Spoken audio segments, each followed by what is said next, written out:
Merci d'être avec nous. Direct Investisseur continue et il est temps de rejoindre Éric Seban, trader et coach auprès de Perceval Finance. Bonjour. Bonjour Loïc. Alors on va comme chaque semaine faire un petit point sur le contrat futur CAC et l'euro-dollar. Allons-y pour le contrat futur CAC. Oui, ce matin, le contrat ouvrait à 8h à 4770. Nous étions à 4840. C'est pas une grosse amplitude depuis la semaine dernière. Il va passer énormément de choses. Si ce n'est que le graphique vous montre ce qu'il s'est passé et ce que je décodais comme étant assez probable la semaine dernière, à savoir que le marché est en train de revenir sur un troisième appui. C'était pas de bon augure pour la suite. Et que notre scénario central chez Perceval excluait une forte reprise. Donc vous voyez que en effet le rebond technique a eu lieu.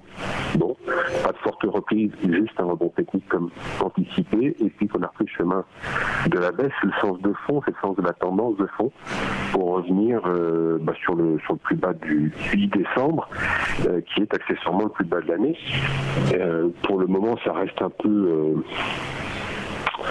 ça reste plombé, ça ne veut pas tellement rebondir. Alors on est en double appui, ça peut rebondir, mais on voit bien que ce matin, ça ne prend pas tout à fait le chemin, on reste sur 4750. L'idée était de vendre sur 4900, 925, comme l'avait proposé Jean-Louis à nos abonnés, et ça a été la bonne façon d'opérer, de rester en tendance de fond. C'est pas imaginer qu'on remonterait, qu'il y aurait un rallye de fin d'année ou que sais-je. Non, le marché est plombé, et de toute façon, à l'horizon, vous n'avez rien de nouveau, rien qui engage en tout cas les réflexions dans le sens que ce serait le moment de faire son marché. Donc c'est pas la saison déjà pour commencer, c'est un peu tard dans l'année, et puis de toute façon vous n'avez pas un climat ou un contexte général qui vous laisse s'entrevoir que c'est le moment de se précipiter à l'achat. C'est vraiment pas le cas, le moment de se précipiter, vraiment pas. Donc, ce qu'il faut essayer de faire, c'est d'accompagner cette tendance qui ne s'emballe pas, vous le voyez, il n'y a pas de panique, mais ça baisse régulièrement, en tout cas, ça ne veut pas rebondir, et il n'y a pas de raison particulière pour que ça puisse rebondir fort.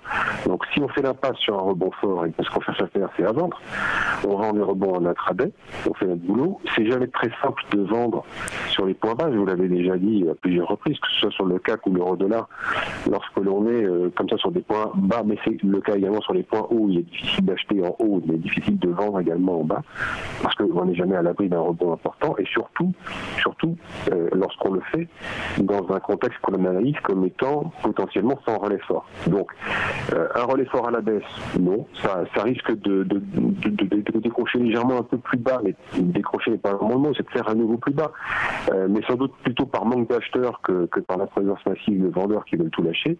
Donc, comme je vous dis, pas trop d'acheteurs, c'est la fin d'année, c'est normal, pas de visibilité, pas de conviction, c'est normal aussi qu'on ne se précipite pas à l'achat, il n'y a pas le timing. Sur le plan graphique, bon, bof. Donc, je vois plutôt un manque d'acheteurs pour soutenir le marché, et une baisse qui va continuer sans doute à se prolonger de façon, comme vous le voyez, lente, larvée, un marché plombé. C'est vraiment l'idée que ça me donne. En plus, vendredi après-demain, vous avez l'échéance trimestrielle qui intervient sur les contrats futurs. On aura le contrat DAX également qui va arriver à échéance. Compte tenu du contexte général, je dirais que c'est plutôt une échéance où potentiellement il peut y avoir du sport, et si on n'est pas aguerri sur les marchés, je conseillerais plutôt de rester à l'écart vendredi. Il n'y a pas d'obligation à être sur le marché vendredi.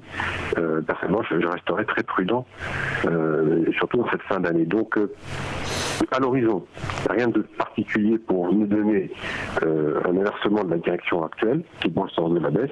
En intraday, chercher à vendre des rebonds, ça reste la meilleure stratégie qu'on a vue. Comme je vous l'avais déjà dit à plusieurs reprises ces dernières semaines, anticipant à chaque fois sur les points bas des rebonds techniques, j'allège mes positions à la vente parce que je n'ai pas envie de me retrouver embarrassé, stressé, commencer à gamberger si les rebonds techniques ont de l'amplitude. À chaque fois, ils en ont eu, et à chaque fois, on a repris le chemin de la baisse. Mais il faut pouvoir, dans les périodes de rebond, être capable de tenir sa position sans être impacté par l'amplitude. Donc le seul moyen de le faire, c'est de travailler un peu plus léger, partant du principe que l'idée en cette fin d'année, c'est de rendre le moins d'argent possible. Alors du côté de l'euro-dollar maintenant, est-ce que peut-être que les annonces de la Fed de ce soir auront un impact ou pas du tout ? Ça continue de dériver. C'est un petit peu l'image de la semaine dernière. Si vous regardez le graphique, il n'y a pas grand-chose de nouveau. Les bornes sont toujours les mêmes. On considère que c'est un 14 et puis un 13.